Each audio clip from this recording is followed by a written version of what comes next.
প্রধানমন্ত্রীর মালয়েশিয়া এবং চীন সফরের প্রাক্কালে তিন দেশের রাষ্ট্রদূত এবং হাই কমিশনার আজকে পররাষ্ট্রমন্ত্রীর সঙ্গে দেখা করলেন। মার্কিন রাষ্ট্রদূতের নিয়ে কথা হচ্ছিল এবং হুমায়ুন কবিরের সঙ্গে। আপনার নিশ্চয়ই মনে আছে যখন ব্রেন্ট ক্রিস্টেনসেন বাংলাদেশে তার নিয়োগের আগে সিনেটে তিনি যখন সাক্ষাৎ দিচ্ছিলেন, তখন তাকে বলা হচ্ছিল যে বাংলাদেশে আপনার মূল অবজেক্টিভ কী থাকবে। তিনি সেখানে বলেছিলেন যে ক্রমবর্ধমান চীনা যেই প্রভাব বাংলাদেশে পড়ছে সেটা হ্রাসকরণে একটা ভূমিকা রাখবেন তিনি।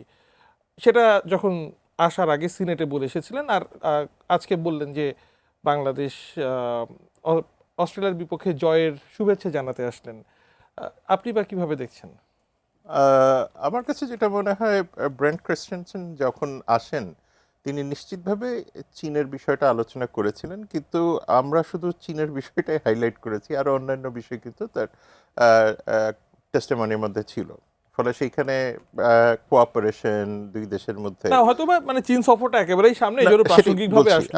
আমি আসছি ওটাতে, একটা একটা করে আসছি। কারণ ওখানে যেটা আমার কাছে মনে হয় যে তিনি যখন বাংলাদেশে আসেন, আসার পরবর্তী সময়ে আমরা কিন্তু দুটা জিনিস দেখেছি। একটা হলো রেসিপ্রোকাল ট্রেড এগ্রিমেন্টটা হয়েছে, যেটা নিশ্চিতভাবেই ভারত এবং মার্কিন যুক্তরাষ্ট্র বাংলাদেশ আলোচনার মাধ্যমেই এটা করেছে। এবং সেইখানে শুধুমাত্র যে বিষয়টা দুই দেশই করেছে তা না, কিন্তু এটা কিন্তু পলিটিক্যাল পার্টিগুলির সাথেও আলোচনা করা হয়েছিল।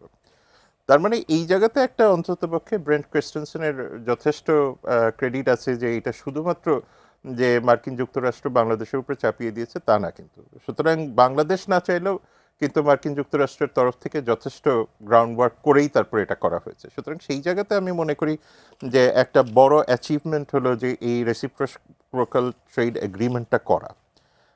দ্বিতীয় যে বিষয়টা আছে সেটা হলো যে চীন কিভাবে আসছে। যে চীনের ক্ষেত্রে আমরা যে এমওইউগুলি পাবলিকলি শুনলাম, যার মধ্যে ইলেকট্রিক ভেহিকেলস আছে, গ্রিন টেকনোলজি আছে, মংলা পোর্টের মডার্নাইজেশন আছে, চিটাগং চাইনিজ ইকোনমিক জোনের কথা বলা আছে, তিস্তার কথা বলা আছে। স্যার যেটা বলেছেন সেইটা খুব গুরুত্বপূর্ণ। সেটা হলো যে রেসিপ্রোকাল ট্রেড এগ্রিমেন্ট করতে গেলে যে নন মার্কেট ইকোনমি প্রভিশনসগুলি আছে সেইগুলিতে কিন্তু বেশ কয়েকটা স্পেসিফিক রাষ্ট্র আছে, যার মধ্যে একটা হলো চায়না, এর মধ্যে রাশিয়া আছে, ভিয়েতনামও কিন্তু ইন্টারেস্টিংলি আছে, বেলারুশ, তাজিকিস্তান, উজবেকিস্তান, মলদোভা বা আজারবাইজানের মতো দেশগুলি আছে। এখন খুব স্বাভাবিকভাবেই যখন একটা দেশের প্রধানমন্ত্রী প্রথমবারের মধ্যে এই দেশগুলির ক্লাসিফিকেশনের মধ্যে যান, এটা খুবই স্বাভাবিক যে মার্কিন যুক্তরাষ্ট্র যেহেতু আরটিএ করেছে এবং সেইখানে যেহেতু এনএমই বিষয়গুলি আছে, সেটা নিয়ে তাদের আলোচনা করাটা অস্বাভাবিক কোনো কিছু না। এখন আলোচনা হয়েছে কিনা তা তো আর আমি জানি না, কিন্তু নিশ্চিতভাবে যদি আলোচনা হয়েও থাকে সেটার একটা লিগ্যাল পেরিমিটার ওই জায়গাতে আছে। এখন সেইটার সাথে দেখেন, যখন আমরা দেখছি যে মংলা পোর্টের মডার্নাইজেশন, এখন মার্কিন যুক্তরাষ্ট্র বলেন বা পশ্চিমা দেশগুলি মডার্নাইজেশনের ক্ষেত্রে তারা খুব স্বাভাবিকভাবেই কী ধরনের টেকনোলজি, কী ধরনের সফটওয়্যার, কী ধরনের ব্যাকবোন, এইটা নিয়ে কিন্তু পশ্চিমা দেশগুলোর একটা ক্লিয়ার অবস্থান আছে। এবং যে কারণে আপনার মংলা পোর্টের মতো একটা স্ট্র্যাটেজিক পোর্টকে যখন আপনি মডার্নাইজ করতে যাবেন, সেই জায়গাতে আসলে কী ধরনের টেকনোলজি আসছে, কী ধরনের সফটওয়্যার আসছে, সেটা নিয়ে মার্কিন যুক্তরাষ্ট্র বা জাপান বা অন্যান্য দেশের যদি কোনো রকমের কনসার্ন থাকে, খুব স্বাভাবিকভাবে এটা আমি অবাক হব না। সেকেন্ড একটা ইস্যু থাকে তিস্তা।